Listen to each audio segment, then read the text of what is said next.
I watched my sister-in-law Maya sign the last document with a flourish, her perfectly manicured nails tapping against the mahogany table in my dining room.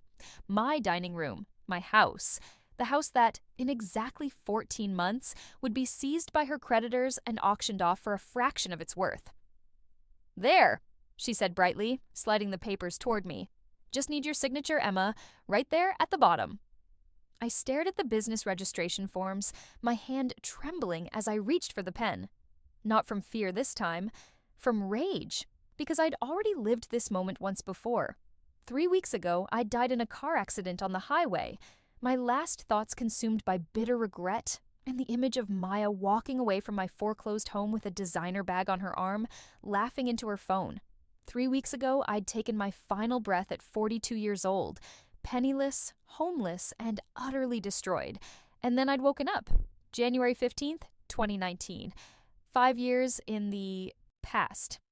The morning of my 37th birthday, in the bed I shared with my husband Derek in the house I still owned. The house I'd stupidly, trustingly signed away. "Emma?" My mother-in-law Patricia's sharp voice cut through my thoughts. She sat across from me, her lips pursed in that expression of perpetual disappointment she reserved especially for me. "We're waiting." Derek squeezed my shoulder, his touch making my skin crawl. In my first life, I'd interpreted that squeeze as support. Now I knew it for what it was. A warning. A reminder of my place. "Maya's been so generous, sharing this business opportunity with us," he said, his voice carrying that patronizing tone he used when he wanted me to comply. "The least we can do is help her get started. It's just paperwork, honey." Just paperwork. Just my home address listed as the principal place of business for Maya's Luxury Imports LLC.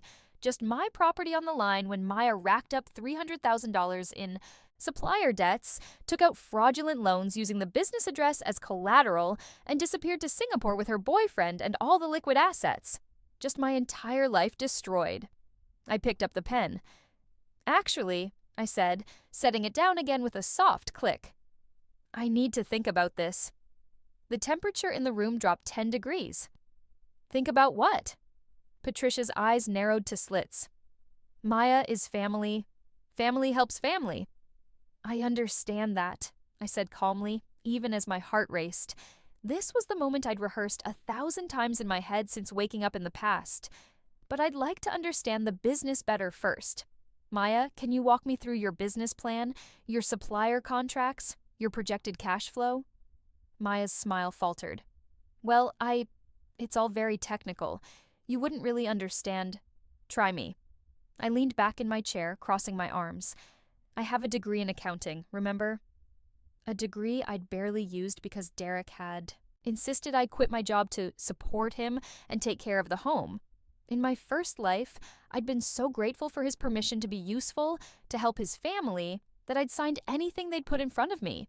Derek's hand tightened on my shoulder, his fingers digging in. "Emma, don't be difficult. This is embarrassing." "What's embarrassing?" I said, shrugging off his hand and standing, "is that you're all acting like I'm being unreasonable for wanting to understand a business that will be registered at my home address, my property. Maya, surely you have documentation?" "I don't have to explain myself to you." Maya's voice rose, her composure cracking. "Derek, control your wife." Control your wife, the words that had defined my entire first marriage. I looked at Derek, really looked at him, and saw what I'd been too naive to see before. The weak chin, the calculating eyes, the way he positioned himself slightly behind his mother, letting her fight his battles. "I'm not signing," I said clearly. Patricia stood, her chair scraping loudly against my hardwood floors. "How dare you? After everything we've done for you, what have you done for me?" I interrupted, and the shock on her face was almost worth the 5 years of suffering I'd endured. "Specifically, list it." "We welcomed you into this family. Derek married me. That's not something you did for me. We invited you to family dinners, where I cooked, served, and cleaned up while you criticized everything from my recipes to my weight to my inability to give Derek children. That last part was a particular cruelty, given that Derek was the one with fertility issues, a fact he'd hidden from everyone, letting them blame me instead." Patricia's face flushed purple. "You ungrateful—" "I think you should all leave," I said quietly. This is my son's house, too, Patricia shrieked. Actually, I said, walking to the kitchen and pulling a folder from the drawer where I'd hidden it this morning. It's not. I'd spent the 3 weeks since my rebirth working in secret, moving money, consulting lawyers, gathering documents. I'd learned from my mistakes. In my first life, I'd been too trusting, too eager to please, too afraid of confrontation. I was done being afraid. I slid the papers across to Derek. These are divorce papers. I'm filing on grounds of financial fraud and emotional abuse. I've documented everything, including the 3 credit cards you opened in my name without my knowledge, the joint savings account you emptied last year to give to your sister, and the $50,000 you borrowed from my inheritance when my father died. Derek's face went white. You can't prove... I have bank statements, credit card records, and a paper trail. I've also had a very interesting conversation with an attorney about your mother's role in coercing financial decisions. Apparently, there are laws against elder abuse and financial manipulation. Though I suppose I'm not quite elder yet. The principle applies. You've lost your mind. Maya grabbed the business registration forms, crumpling them in her fist. Fine, I don't need your stupid house anyway. I'll find someone else. Good luck with that, I said, because I've already filed a police report about your fraudulent business scheme. That was a lie, but Maya didn't know that. Her face went chalk white. What are you talking about? I'm talking about the fact that you don't have a business. You have a front. You're planning to import counterfeit luxury goods, sell them as authentic, and when your suppliers come after you for payment, you are going to use my property as the collateral, my home as your shield. I watched Maya's expression crack, and I knew I was right. In my first life, I'd only pieced it together too late, after the authorities had seized my house as part of the investigation into her fraud. The creditors had gotten there first, but the criminal charges had come later, ensuring I couldn't even fight the foreclosure. That's insane, Maya said, but her voice shook. Derek, your wife has gone completely insane. Has she? I pulled out my phone, opening to a screenshot I'd taken. Because this is your supplier contact in Shenzhen. I recognized the email from when you left your laptop open at Christmas. I had a translator friend help me read the correspondence. Replica products, Maya. Not luxury imports. Replicas. Fakes, which you planned to sell as real while the legal liability fell on whoever was stupid enough to let you use their address. The silence was deafening. Derek found his voice first. When did you... I've been paying attention, I said simply. Probably should have done that years ago. Patricia grabbed her purse, her hands shaking with rage. You'll regret this. You'll come crawling back, begging for forgiveness, and we won't be there. I'm counting on it, I said, holding the door open. They left in a storm of threats and recriminations, Maya crying dramatically, Derek silent and calculating, Patricia promising I'd never see a dime in the divorce. The moment the door closed behind them, I locked it, leaned against it, and let out a breath I felt like I'd been holding for 5 years. Then I pulled out my phone and called my attorney. Sarah, it's Emma. They took the bait. Yes, all of it. Maya panicked exactly like you said she would. No, they didn't sign anything, which means we're clear. How soon can we expedite the divorce? The next 3 months were brutal. Derek fought the divorce with every tactic his mother's money could buy. They dragged up every petty grievance, every mistake I'd made, every moment of disobedience or disrespect.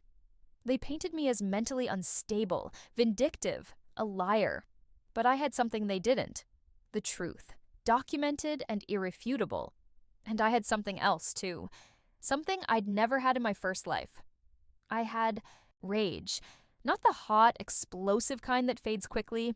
The cold, calculated kind that plans and executes and doesn't stop until justice is served. Sarah, my attorney, was a shark in designer heels. I'd found her through a women's advocacy group I joined in my second week after Rebirth. In my first life, I'd been too isolated, too dependent on Derek's approval to build my own support network. This time, I'd networked like my life depended on it. Because it did.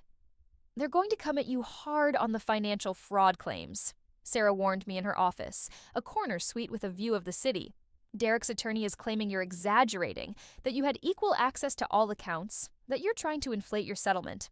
Let them, I said, sliding another folder across her desk. These are the emails I recovered from Derek's laptop before I moved out. He was very thorough about documenting his loans to Maya, including the one from my inheritance that he specifically told her I didn't need to know about. Sarah's eyebrows rose. You hacked his laptop? I used his password, which he gave me years ago. Is that hacking? In the legal sense? No. Ethically questionable? Possibly. Admissible in court? She grinned. Absolutely. The divorce hearing was set for April. In the meantime, I did something I'd never done in my first life. I lived for myself. I went back to school, enrolling in a forensic accounting certification program. The irony wasn't lost on me. I was training to uncover financial fraud while uncovering my own husband's. I reconnected with old friends Derek had isolated me from, apologizing for years of canceled plans and ignored calls. Most of them welcomed me back with open arms and stories of their own about toxic relationships they'd escaped. I started therapy, working through the trauma of both lives, the one I'd lived and the one I'd barely survived, and I watched Maya's business scheme fall apart in real time. Without my address to use, she'd apparently convinced her boyfriend's elderly mother to list the business at her property. I felt a pang of guilt about that, until I discovered that the boyfriend, Tom, was in on the scam. They were using his mother's house because she had dementia and didn't understand what she was signing. That guilt evaporated. I made an anonymous call to Adult Protective Services. The investigation was swift and merciless. Tom and Maya's entire operation was exposed. Not just the counterfeit scheme, but also the elder abuse, the fraudulent loan applications, everything. I watched the news coverage with a glass of wine in my new apartment, a modest one-bedroom I'd rented with money I'd carefully extracted from the joint accounts before Derek could hide it all. Maya's face flashed on the screen, her makeup running as reporters shouted questions. Ms. Chen, is it true you defrauded your boyfriend's mother? Ms. Chen, what do you say to the allegations of importing counterfeit goods? My phone rang. Derek. I let it go to voicemail. 2 minutes later, Patricia called. Voicemail. Then Maya herself, sobbing hysterically. I blocked her number and ordered Thai food. The divorce was finalized on a rainy morning in April. Derek was forced to pay me back every penny he'd stolen, including the $50,000 from my inheritance, with interest. The credit card debt he'd accumulated in my name was transferred entirely to him. And because Sarah had proven a pattern of financial abuse, I was awarded a portion of his retirement account and ongoing alimony for 3 years. It's not much, Sarah said as we left the courthouse, but it's yours, free and clear. It's everything, I told her, and it was. Not the money, though that helped. It was my freedom. That night, I did something I'd fantasized about for 5 years in my first life and 3 months in my second. I went to Derek's mother's house, the house where they'd held that fateful meeting where they'd tried to pressure me into signing my life away, and I knocked on the door. Patricia answered, her face haggard. The months of legal battles had taken their toll. What do you want? She spat. I want you to know something, I said calmly. In another life, in the life I was supposed to live, I signed those papers. I let Maya register her business at my address. And when it all fell apart, when her creditors came after her, they put a lien on my house. They seized it, sold it at auction. I lost everything. Patricia's expression flickered with confusion. What are you talking about? That didn't happen. No, I agreed. It didn't. Because I stopped it. Because this time, I knew better. I knew what you all were, and I protected myself. You're insane, Patricia whispered. Maybe, I said. Or maybe I'm the only sane one. Maya's in jail, Patricia. She's facing federal fraud charges. Tom turned on her to save himself, and she's looking at 5 to 10 years. Your son is bankrupt. The legal fees alone destroyed him, and the alimony payments will keep him underwater for years. And you mortgaged this house to pay for his lawyers, and you'll lose it within the year. Her face crumpled. You did this. You destroyed my family. No, I said, and I meant it. You destroyed yourselves. You just tried to use me as collateral damage. I simply refused to be destroyed with you. I turned to leave, then paused. Oh, and Patricia, happy birthday. It wasn't her birthday, but it had been mine. The day they'd cornered me in my dining room, the day they'd tried to sacrifice me for Maya's scheme. I drove away and never looked back. 6 months after the divorce, I was sitting in a cafe working on a case study for my forensic accounting program when someone slid into the seat across from me. Emma Chen? Sorry, Emma Rodriguez now, right? Your maiden name? I looked up to find a woman in her 50s, professionally dressed, with kind eyes and a warm smile. Yes, I said cautiously. I'm Jennifer Walsh. I'm an attorney specializing in financial fraud cases, and I've been following your divorce case. Well, not following. That sounds creepy. I'm friends with Sarah Martinez, your attorney. She mentioned you were finishing your forensic accounting certification. I am, I said slowly. Why? Jennifer pulled out a business card. Because I need someone exactly like you. Someone who understands financial fraud from the inside. Someone who's lived it, survived it, and had the guts to fight back. I have a client, a woman whose husband is hiding assets in a divorce. Complex corporate structures, offshore accounts, the works. She needs an expert to untangle it. I took the card, my mind racing. I'm not certified yet, I pointed out, but you will be. In the meantime, I can hire you as a consultant. Sarah says you're brilliant, detail-oriented, and relentless. That's exactly what I need. I thought about it for exactly 3 seconds. When do I start? Turns out, I was good at this. Really good. Finding hidden assets, tracing money trails, uncovering fraud. It was like a puzzle, and I'd become an expert at seeing the pieces everyone else missed. Within a year, I was working full-time for Jennifer's firm. Within 2, I'd started my own consultancy, specializing in helping victims of financial abuse in divorces and family disputes. I called it Second Chance Financial Forensics. The irony made me smile every time I saw the sign on my office door. My clients were mostly women who trusted the wrong people, signed the wrong papers, believed the lies they'd been told about their own incompetence with money. Women who'd been isolated, manipulated, gaslit. Women like I'd been. I helped them find their money, prove the fraud, and rebuild their lives. And I was very, very good at it. 3 years after my divorce, I was featured in a local business magazine. The Fraud. Fighter, how Emma Rodriguez turned personal tragedy into professional triumph. The article detailed my story, the divorce, the fraud, the rebuilding. It mentioned Maya's conviction, Derek's bankruptcy, Patricia's foreclosure. It painted me as a survivor, a phoenix risen from the ashes. If only they knew. If only they knew I'd burned twice and been reborn once. The call came on a Wednesday afternoon. Second Chance Financial, this is Emma. Emma Rodriguez? The voice was female, young, uncertain. Speaking. My name is Lisa Chen. I'm Derek Chen's new wife. I almost dropped the phone. I'm sorry, what? I know this is weird, Lisa rushed on. I know you probably hate me, and you have every right to, but I need help.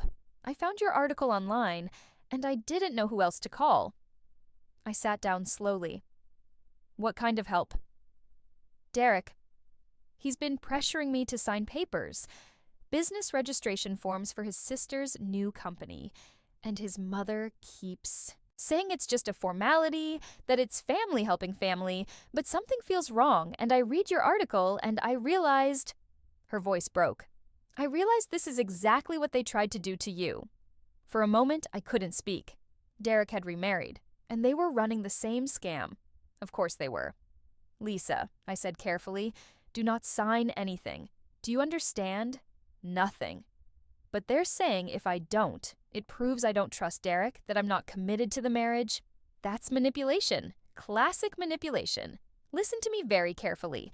What they're asking you to do is put your property at risk for a business venture you have no control over. If that business fails, or if it's fraudulent, you will lose everything. Your home, your savings, your credit. Everything. I heard her breathing shakily on the other end. I need you to do something for me, I continued. I need you to gather every document they've asked you to sign. Every contract, every form, every piece of paper. Don't let them know you're doing it. Just photograph everything with your phone and email it to me. Can you do that? Yes, she whispered. Yes, I can do that. Good. And Lisa, start documenting everything. Every conversation, every pressure tactic, every threat. Dates, times, what was said. Keep it somewhere they can't find it. A private email account, a cloud drive they don't have access to. Can you do that too? I can. Then do it. And call me back when you have the documents. We're going to make sure you don't become their next victim. Lisa's documents arrived in my inbox that night. It was worse than I'd thought.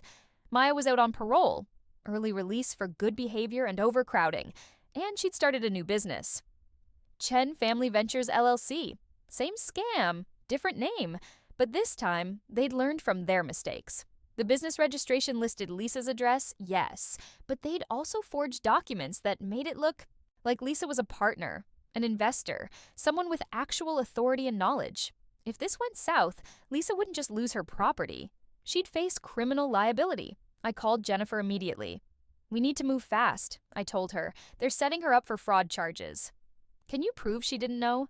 She hired me, didn't she? That's evidence of good faith. Plus, I have her initial call recorded, with her permission, where she explicitly states she's uncomfortable and being pressured. And I'm going to help her file a police report tonight. Emma, Jennifer said slowly, this is your ex-husband. Are you sure you want to be involved in this? It could look like I'm getting revenge. Let them think that. I'm helping a woman who's being victimized by the same people who victimized me. That's not revenge, that's public service. Jennifer was quiet for a moment. Then she laughed. God, I love working with you. Okay, let's bury these bastards. We moved. Like a surgical strike. First, Lisa filed for a protective order, claiming financial coercion and emotional abuse. I provided an expert affidavit detailing the patterns of behavior that matched my own experience with Derek and his family. Second, we filed a police report about the forged documents. Lisa's signature had been forged on several investment contracts, making her liable for debts she'd never agreed to. Third, and this was my favorite part, we contacted the parole board. Maya's early release had conditions. One of them was that she couldn't engage in any business activities related to her conviction without prior approval and supervision. She'd violated parole. The dominoes fell beautifully. The police investigation uncovered that Chen Family Ventures was indeed another counterfeit import scheme. Maya had been working with the same suppliers, using the same methods. Derek had been helping her, knowing full well it was illegal. Patricia had been financing it. With money from a reverse mortgage on her new rental property she'd lied about on the application, claiming it as her primary residence to get better rates. All of them were guilty. All of them were caught. I sat in the courtroom during Maya's parole violation hearing, watching her cry and plead and blame everyone but herself. Derek sat beside her, stone-faced, knowing his own charges were coming. Patricia wasn't there. She'd had a stroke when the police had shown up at her door. She was in a nursing home now, her cognitive function too impaired to stand trial. I felt a twinge of something, not quite sympathy, but not satisfaction either. Just sadness. For the waste of it all, the judge revoked Maya's parole and sentenced her to serve the remainder of her original sentence, plus additional time for the new fraud charges. Derek's trial was set for the following month.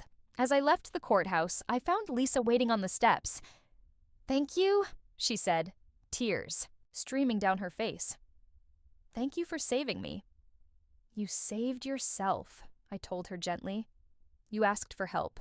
That's the hardest part." "What do I do now?" "Now? You divorce him, you rebuild, and you live. You get therapy. You reconnect with people who actually care about you. You figure out who you are outside of this nightmare." "Like you did?" "Like I did." She hugged me. This woman I'd never met before 3 months ago. This woman who'd married my ex-husband and nearly suffered the same fate I had. "I read your article," she said, pulling back, "about turning tragedy into triumph, about helping other women. I want to do that too someday, when I'm ready." "You will be," I assured her. "And when you are, give me a call. I could use someone who understands." Derek's trial was swift and merciless. The evidence was overwhelming. The forged documents, the fraudulent business, his knowledge of Maya's parole violations, his active participation in the scheme. He was sentenced to 4 years in federal prison. I didn't attend the sentencing. I was done with Derek, done with his family, done with that entire chapter of my life. But I did send a letter to the judge to be read into the record. In it, I detailed the pattern of financial abuse I'd suffered during our marriage, the manipulation, the gaslighting, the theft. I explained how he'd tried to use me as a shield for his sister's crimes, how he'd isolated me from support systems, how he'd made me doubt my own competence and worth. I explained that his actions toward Lisa were not an aberration, but a pattern, and I asked the judge to consider that in sentencing. The judge added an additional year for the financial abuse charges, noting the deliberate and predatory pattern of behavior toward vulnerable, intimate partners. When I heard, I poured myself a glass of expensive wine and toasted the empty room. To second chances, I said aloud, and to making them count. 5 years after my rebirth, I was standing in the lobby of a downtown office building admiring the directory. 3rd floor. Second Chance Financial Forensics, Emma Rodriguez, CFE, Certified Fraud Examiner. I'd passed the exam on my first try. My firm had grown. I now employed 3 other investigators, all women who'd survived financial abuse and wanted to help others do the same. We'd helped dozens of clients recover millions in stolen assets. We'd contributed to the prosecution of 12 domestic abusers. We'd changed lives. My phone buzzed with a message from Sarah, my attorney friend. Lunch next week? I have a referral for you. High-profile case, big money, nasty divorce, right up your alley. I smiled and typed back, absolutely. Send me the details. As I headed to my office, I thought about the life I'd lived before. The life where I'd signed those papers, where I'd trusted the wrong people, where I'd lost everything. That life had taught me what mattered. Not money, not property, not other people's approval. What mattered was agency, control over your own destiny, the courage to say no, and the wisdom to recognize a trap before you stepped into it.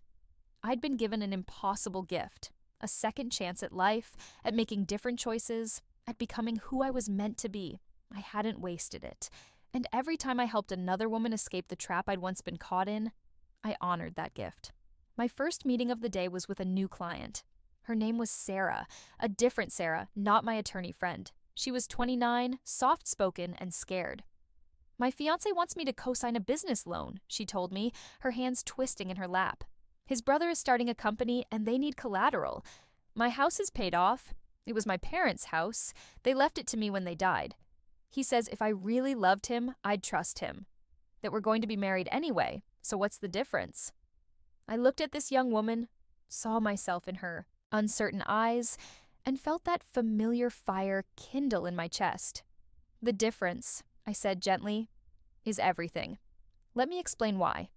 And as I walked her through the red flags, the manipulation tactics, the legal implications, I felt a deep sense of purpose. This was why I'd been given a second chance. Not for revenge, though that had been satisfying, not for justice, though that had been necessary, but for this, to be the person I'd needed 5 years ago, to be the voice that says stop when everyone else is saying trust, to be the expert who sees through the scam, who protects the vulnerable, who fights for those who don't yet know how to fight for themselves. By the end of our meeting, Sarah had decided not to co-sign the loan. She was also reconsidering the engagement entirely. I think I need to take some time, she said, figure out who I am outside of this relationship. He's been pushing me to quit my job too, to start a family, and I'm only 29. You have time, I assured her. You have all the time in the world. Don't let anyone pressure you into decisions that don't feel right. She left with tears in her eyes, but also with a straighter spine and steadier shoulders. I watched her go and thought, that's one life saved. One woman who won't wake up at 42, homeless and broken, wondering where it all went wrong. One woman who won't need a rebirth because she got it right the first time. That evening, I was locking up the office when my phone rang. Unknown number. I almost didn't answer, but something made me pick up. Hello? Emma Rodriguez? A male voice, official sounding. Speaking. This is Detective Michael Torres with the FBI's Financial Crimes Unit. I'm calling about a case we're building against a fraud ring operating in the luxury import sector. Your name came up in our research. You were involved in a case 5 years ago involving a woman named Maya Chen. My heart rate kicked up. Yes, she's currently serving time for fraud. We know. The thing is, Ms. Rodriguez, Maya Chen wasn't working alone. She was part of a larger network, an international operation trafficking in counterfeit goods. We've been tracking them for 3 years, and we're finally ready to move.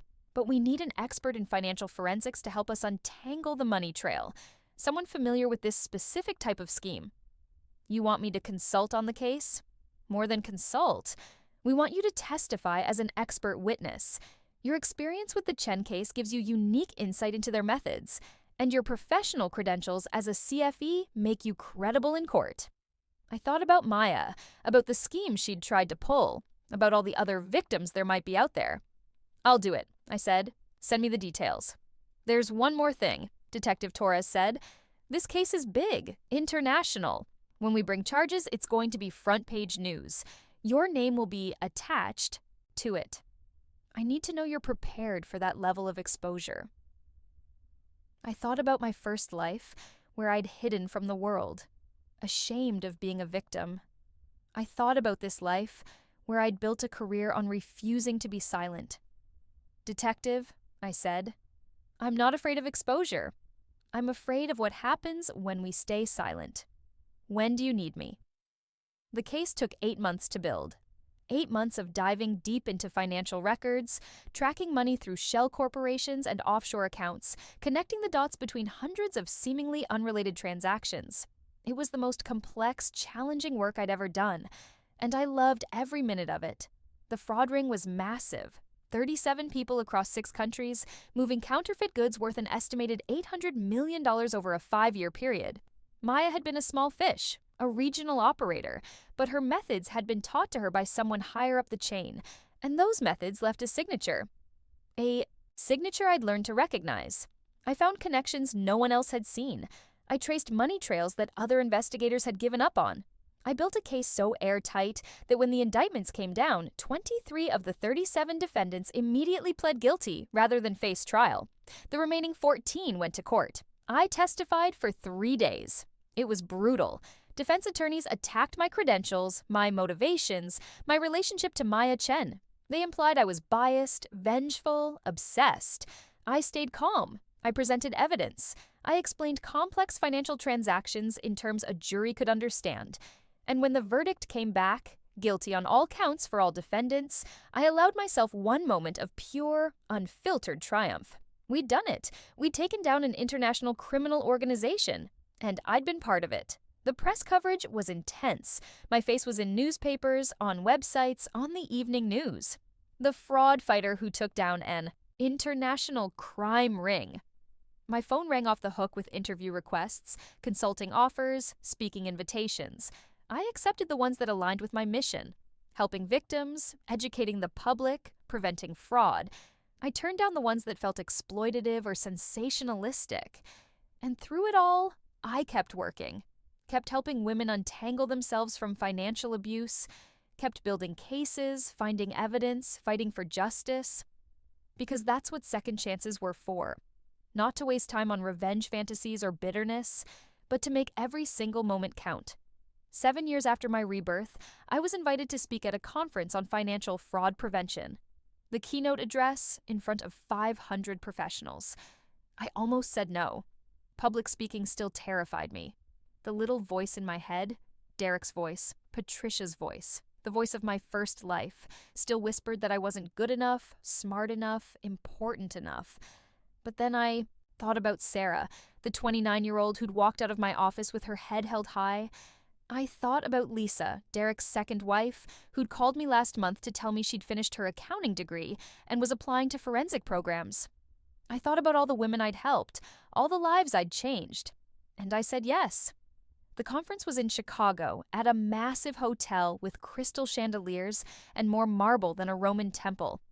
I stood backstage, wearing a navy suit I'd bought specifically for this occasion, my hands shaking as I waited for my introduction. Our keynote speaker today is a woman who has revolutionized the field of forensic accounting in domestic abuse cases. As a survivor herself, she brings both professional expertise and personal insight to her work.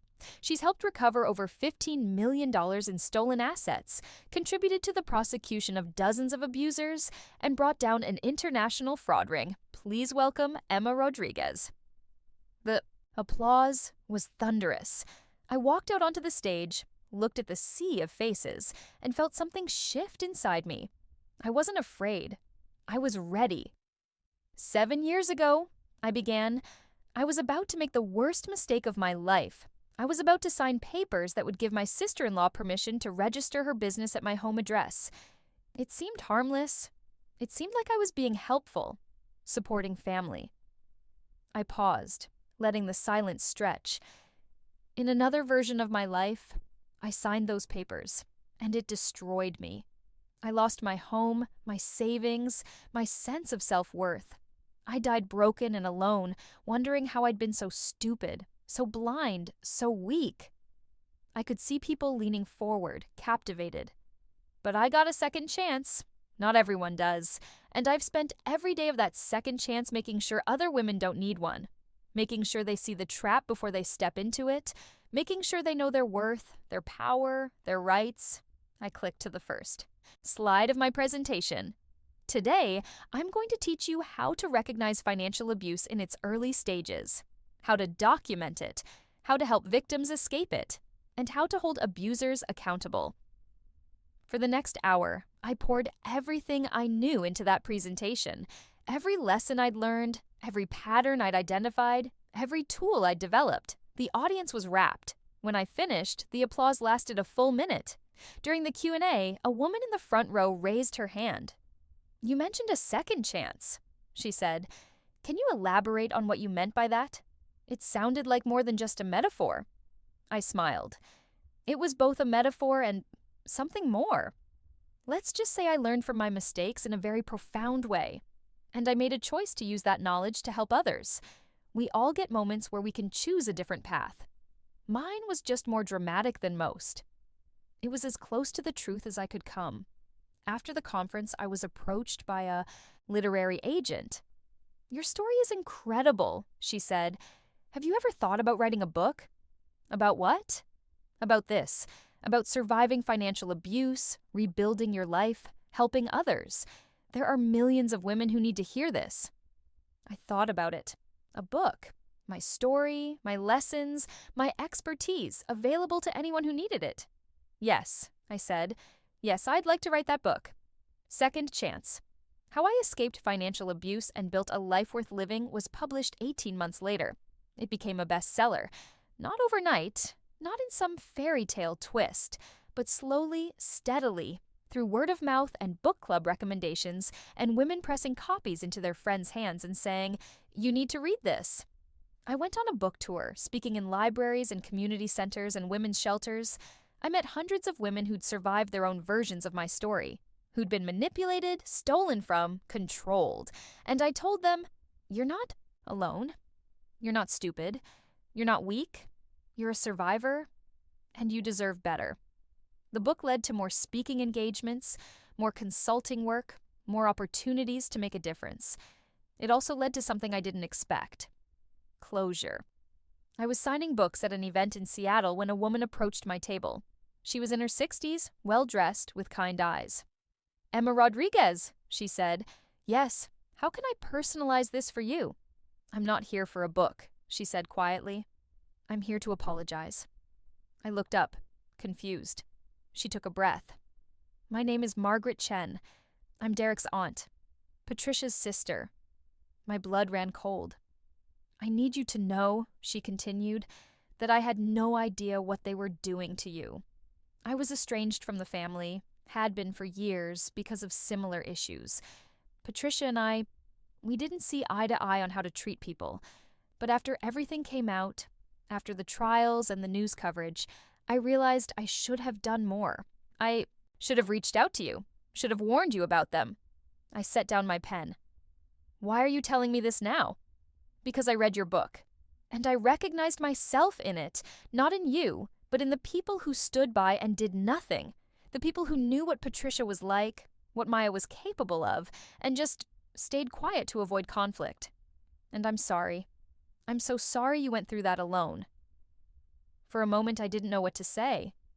Then I stood and hugged her. "Thank you," I whispered. "Thank you for saying that." When I pulled back, there were tears in her eyes. "For what it's worth," she said, "Patricia is in memory care now. Advanced dementia. She doesn't recognize anyone. Maya gets out in 3 years, but she's already violated parole once. She'll be watched for the rest of her life. And Derek wrote you a letter. I don't know if you want it, but he asked me to give it to you if I ever saw you. She held out an envelope. I stared at it. What does it say? I don't know. He sealed it. You don't have to read it if you don't want to. I took the envelope, feeling its weight in my hands. Thank you, Margaret. She nodded and left. I waited until I was back in my hotel room that night to open it. Derek's handwriting was still achingly familiar. Neat, precise, controlled. Emma, I know you have no reason to read this, let alone believe it. I know I don't deserve your forgiveness, and I'm not asking for it. I just want you to know that I understand now what I did. Prison gives you a lot of time to think, and I've been thinking about you, about us, about who I was and what I became. My mother raised me to believe that family came first, that loyalty meant sacrifice, and that love meant control. I never questioned it. I just assumed that's how the world worked. But it wasn't love. It was manipulation, and I was too weak to see it, too afraid to stand up to her, too selfish to care what it cost you. You were the best thing in my life, and I treated you like you were worthless. I stole from you, lied to you, tried to destroy you to protect people who didn't deserve protection. I don't expect you to forgive me.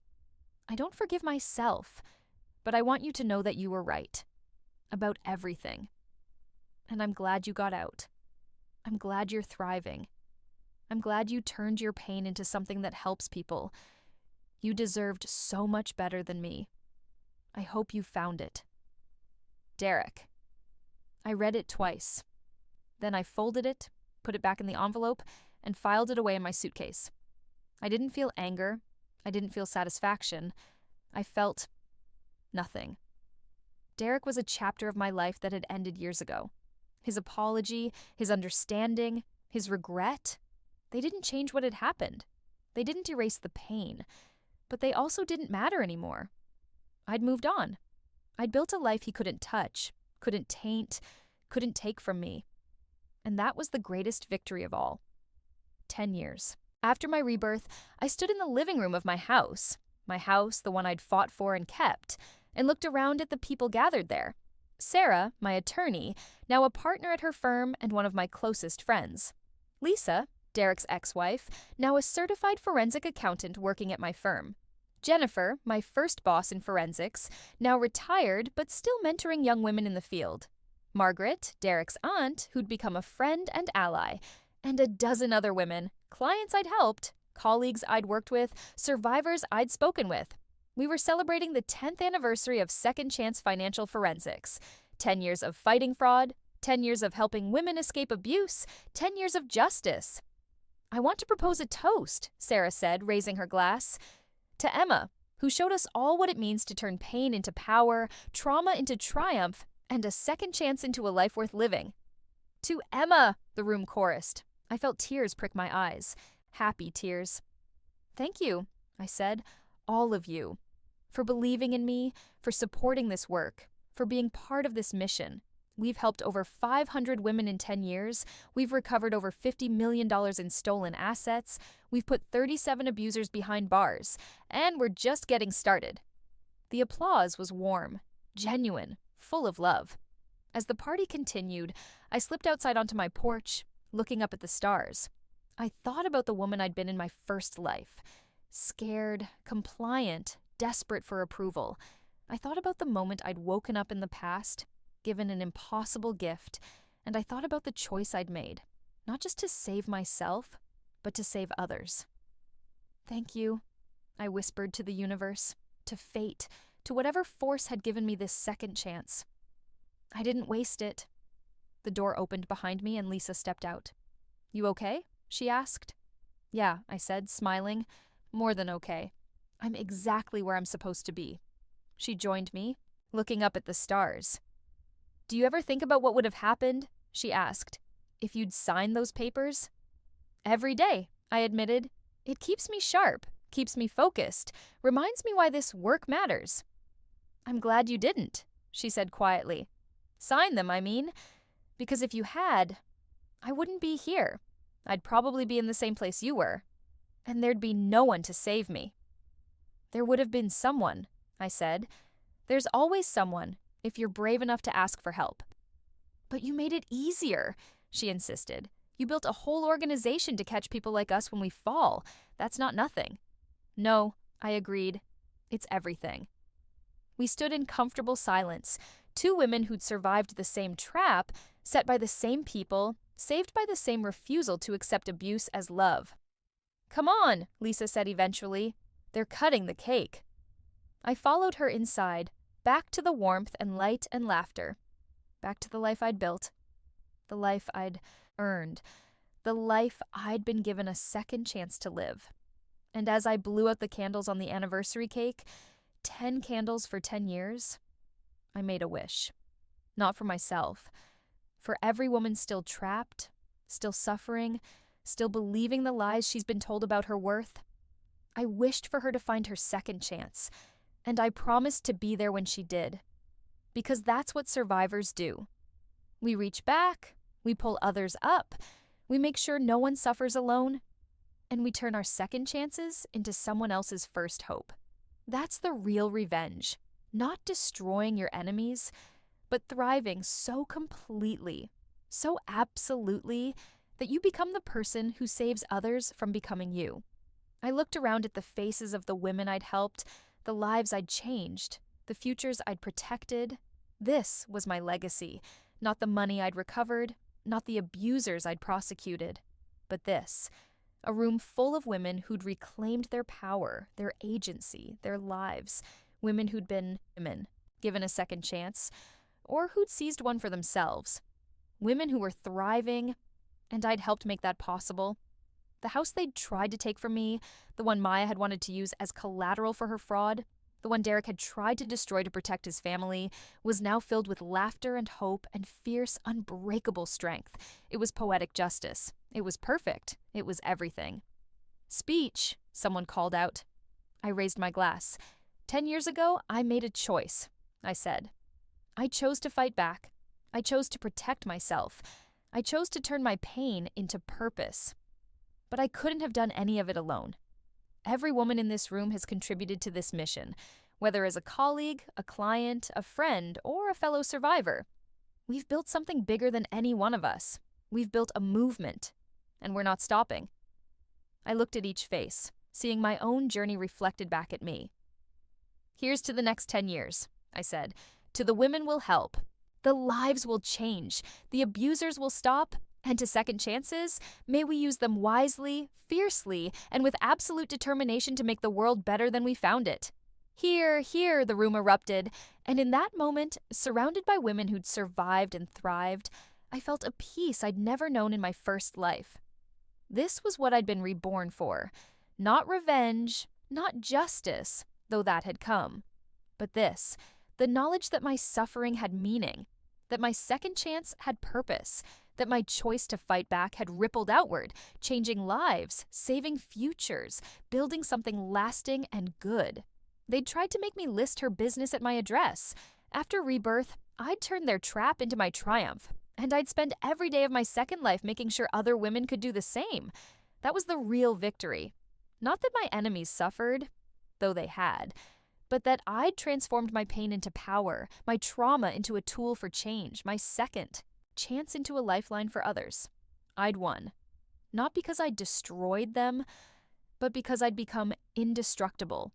And I'd used that strength to protect those who weren't there yet. That was revenge. That was justice. That was love. And it was the best possible ending to a story that had started with betrayal and rebirth.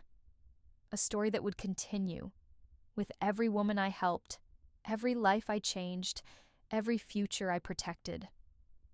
This wasn't the end. It was just the beginning.